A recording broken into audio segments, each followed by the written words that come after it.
among Indigenous people, there's a lot of skepticism towards the conservation movement as an agenda of, a post-colonial dialogue and a Western idea. And long story short, I'm wondering, how do we overcome that when I'm working with TCI Islanders and I'm trying to tell them that responsible development is the way to go? And they're skeptical because they think it's just a Western agenda. How do you overcome that? That's a great, great question. Cristina? Well, it's not surprising, right? I mean, conservation has been really colonial. It was not so long ago that the government of Botswana actually had the Nama people removed from Kruger National Park, moved them out. So we have to include Indigenous people in the decision-making, and it's never okay for us to just go and say, we think this is a better way.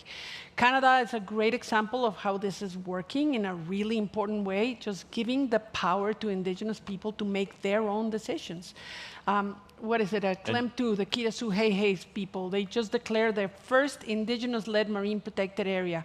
They recognize this is our breadbasket. If we don't protect it, it's going to be gone. The Canadian government refused to protect it. And so they said, we're not going to wait for the Canadian government anymore. We're going to do it. And then Canada had to hurry up and catch up. And we're seeing more and more of this Indigenous-led. So if you can encourage them, to attend conferences, the World Wilderness Conference is coming up, hundreds of Indigenous leaders are going to come to talk about their initiatives, and it's a great way for that inter-Indigenous dialogue that is more appropriate. It's a long, slow dance, but often it obviously comes back to, again, really sound science, but really powerful, beautiful visuals, and it needs to be presented to them gently. It's going to take a long time. We don't have a lot of time, and then it needs to become their idea, and then they need to run with it. Yeah, and back to Mexico, the campaign that we ran for Mario, we ran it in Spanish, and we ran it with the local fishermen because they were very skeptical. They're like, you're here to tell us we can't fish.